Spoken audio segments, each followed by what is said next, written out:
president of the Ghana Bar Association, Anthony Forson, has added his voice to the many condemning the confinement of Gregory Afoko after a court granted him bail in March. Mr. Forson has therefore urged the legal team of Mr. Afoko, who is a key suspect in a murder case, to pursue those who set aside the bail granted him by the High Court.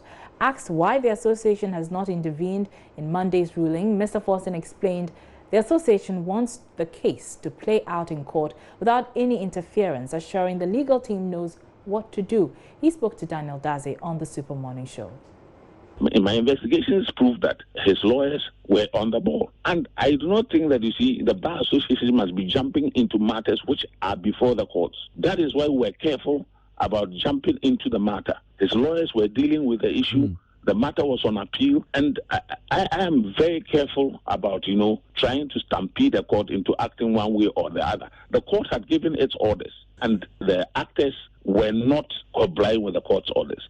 Now, when somebody is not complying with the court's order, I know that the lawyers should know exactly what to do, irrespective of who is involved, because all persons, from the president to the last man, are subject to the rule of law. Nobody is above the law. Everybody's powers which he exercises in this country have been clearly delineated in the Constitution. Therefore, if somebody has been given an order by a court of competent jurisdiction and he is not complying, the lawyers ought to know what to do. If a person is not represented, that is a different matter. But when the person is represented by competent lawyers, I do not see why those people should not be able to apply the law as it is. That is where I have a little challenge, because then what you would be advocating is that where a matter is before the court, the Bar Association must be standing on alert to see whether or not justice has been done in any individual case. I do not think that we even have that manpower or competence to do that. In the case of the SA3, Mr. Forson, where some 3 South African ex-security officials were subjected to the very same treatments that Gregory Afoko was, the Bar Association was loud. A statement was issued, and the circumstances were not different. Yes. So the Bar Association has not given a statement. In this case, that's the question that has been raised. And therefore, what is the conclusion that you are trying to infer? I'm asking why. Well, because I was of the view that the matter was playing out in court. That's it. So long as the matter is being played out in court. You see, I find it a bit objectionable. When the state lost its appeal, was the Bar Association supposed to speak against the loss of the appeal? No, because I thought that the matter is playing out in court. So long as the matter is playing out in court and everybody has access to justice, I find it difficult to understand why people think that we ought to stampede the process.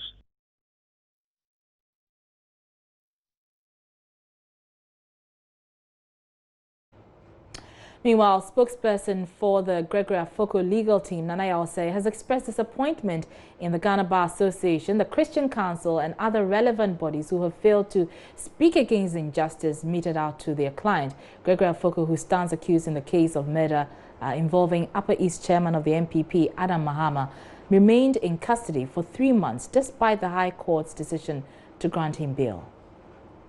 When Greg's rights were being abused, when there was no court order, before yesterday, these bodies had been quiet.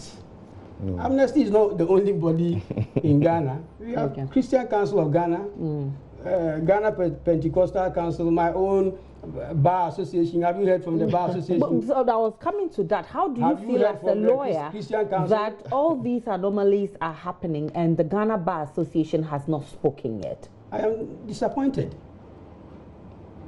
Much as I'm disappointed in the Christian Council and all other bodies that had voice in times past. And today, somebody's rights are being abused. What would you have had the Ghana Bar Association do in this current circumstance? In all these situations, a court of competent jurisdiction has given an order, made a decision, and the police is abusing it, and you think they will have nothing to say?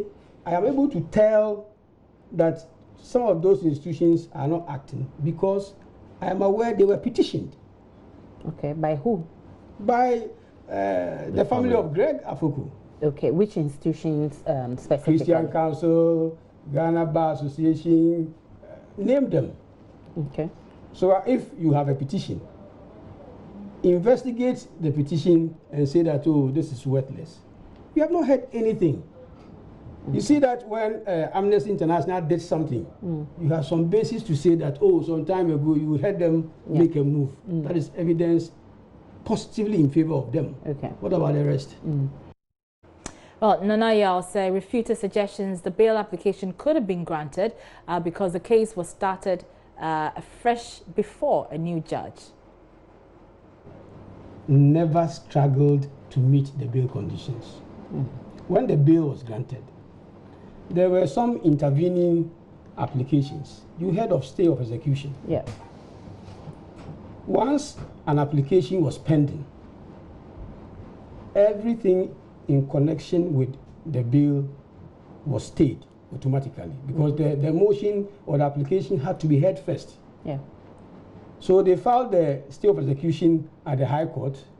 It took some days for the defense team to respond. When the AG lost the stay of execution at the High Court, it repeated it. So during all this period, nobody or the applicant or the accused person could not work on the bail conditions. So it was immediately after they lost the stay of execution at the Court of Appeal, then the processes of meeting the bail condition were completed. Okay. You get my point. Now this issue of the case being fresh, and it's neither here nor there. How? You see, when the bail application was made, this case had started. Okay. The fresh one had started because they had arrested them and they were getting ready to commit them. Indeed, the committal proceedings had started. Okay. So when that bail application was made, the AGs made references to the fact that they were not delaying. Okay. Because they had just started, the committal proceedings was ongoing. But the judge considered all those factors and went ahead and granted bail because he felt, and I agree with him, that to keep somebody in custody for 4 years or almost 4 years was unreasonable delay. Well, as you know, the trial for Gregory Afoko is currently underway. We will be going to the courts later for an update. But Nana Yao says they are ready for the process despite the many outstanding applications. Are you ready for the trial tomorrow to begin? Oh, yes. You see, Greg, since he was arrested, has cooperated with the police, with everybody involved in the trial of his case. He will be there. But you see, we are not happy with the way the police is treating him in custody. Okay. If you heard that on the 10th of July, he was rushed to the hospital vomiting blood. Yeah. He was discharged yesterday in the morning. Whether it was appropriate for the medical doctors to discharge him or not, he was discharged yesterday in the morning and brought to court. My sister, if somebody is discharged from the hospital today, is that person fit to be moved around? In handcuffs. Even at the hospital, he was in handcuffs. On the bed, he was in handcuffs. Interesting. Today, after taking him to the police hospital, we had information that they had moved him to a private medical lab at Osu, Sonotech or something like that. Okay. Why are they doing that? Without word to his relatives or to his lawyers. You're still watching News Desk with me, Araba Kumsi. We have more stories ahead. Do join.